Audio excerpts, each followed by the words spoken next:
Mijuri imbere Imana. Shalom shalom, ndongeye kubasuhuza mu izina ry'umucunguzi wacu Yesu Kristo. Nshima Imana kuko Imana yatugiriye neza, yaraturinze. Muzi ko dusoje umwaka, uyu munsi ni Noheli. Twifurije Noheli nziza. Imana ibahe umugisha kandi Uwiteka abagirire neza.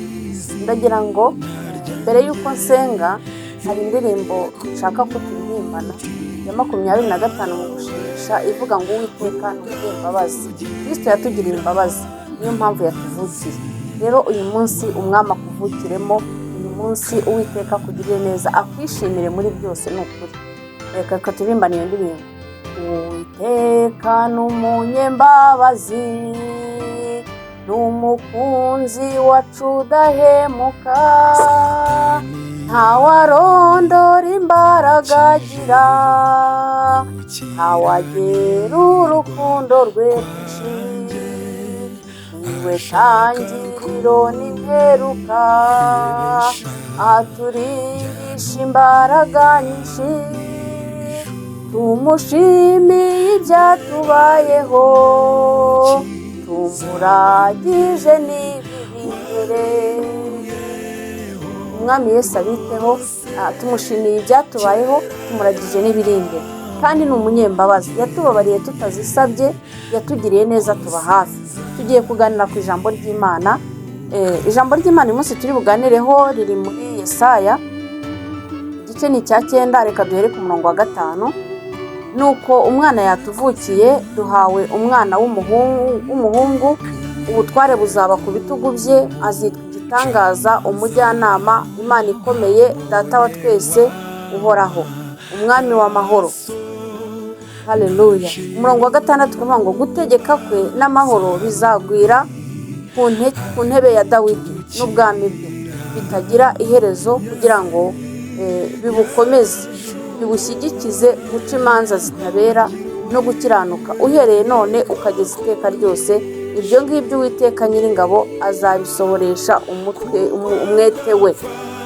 Haleluya. Imana ishimwe cyane. Uyu munsi rero umukiza yatuvukiye. Mu by'ukuri nk'uko izina ribivuga ngo azitwa igitangaza, Imana ishobora byose. Ni ukuri Kristo ni igitangaza mu buzima bwawe. Uyu munsi utangire kumwemerera, ahinduka igitangaza, ahinduka umutwe, ahinduka umutware w'ubuzima bwawe, ahinduka ubushobozi, ahinduka imbaraga n'intege. Niwe usubiza intege mu bugingo. Kandi nk'uko turirimbye iriya ndirimbo, ni umunyembabazi.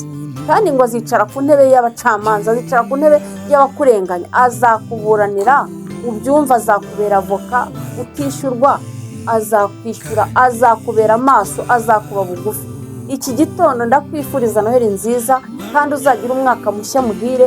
Ubuntu bw'Uwiteka Imana buganze busage mu buzima bwawe, kandi icyubahiro cy'Uwiteka Imana kikugote, amaso ya Kristo akuzureho.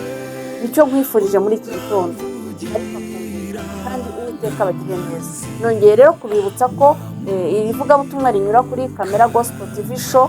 Umurimo w'Imana niho urimo gukorerwa, kandi Uwiteka akomeze gushyigikira abakozi ba Kamera Gospel TV Show, akomeze kubatera inkunga. Kandi nawe niba wumva ijambo ry'Imana rikubamo rikagufasha, rikakunganira, ni ukuri watwandikira, ugatera comment, share, hanyuma warangiza Uwiteka agakingura imiryango yawe. Uraza kubona ugomba gukora subscribe, kandi ni ukuri iri jambo ukajya ubana natwe buri gitondo. Ni iminota 5 yonyine wahindurirwa ubuzima. Ijambo rihindura ubuzima 5, kandi mu by'ukuri ubuzima burahinduka. Twabonye buhinduka, twabonye Imana ikora ibidasanzwe, twabonye Imana ikingura.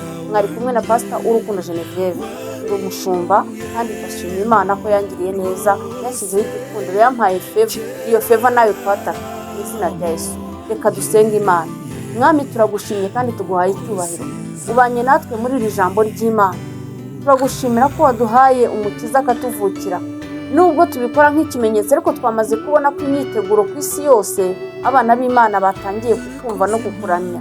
Urebye ukuntu umujyi udekoye, urebye ukuntu abantu twishimye, urebye ukuntu abantu banezerewe, ni za mpundu ziri mu Baroma nanone tuvuza mu gice cya 9 ni ukuri ngo bazishima ngo maze batere hejuru baririmbe ngo bavuze impundu. Natwe rero twishimye twateye hejuru twavugije impundu umukiza yatuvugiye. Ushimwe ko wavukiye mu mitima yacu, abakuzi n'abatarakumenya ubiyerejwe kandi umugisha buri muntu wese ku isi. Mwami, abakumenye n'abatarakumenya twese duha agakiza. Ubuntu bwawe butwegera, imbaraga z'Imana zitugote. Mwami, turagushimiye uyu munsi ubudasanzwe, buri muntu wese akubonesha amaso ye. Abana batoya turabashinganishije, urubyiruko, abakuru, abashinzwe umutekano. Uburinzi bwawe bukwira isi yose, igihugu cyacu. Dusabiye umugisha nyakubahwa Perezida wa Repubulika, dusabiye umugisha Mwami Yesu Kristo, Abanyarwanda ku isi yose ndetse n'abanyamahanga, abakijijwe n'abadakijijwe. Ubuntu bwawe bubasaga.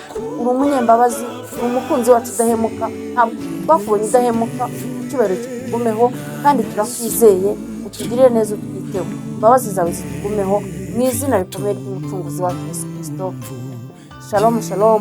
Imana ibahe umugisha kandi mugire noheri nziza. Ndabakunda.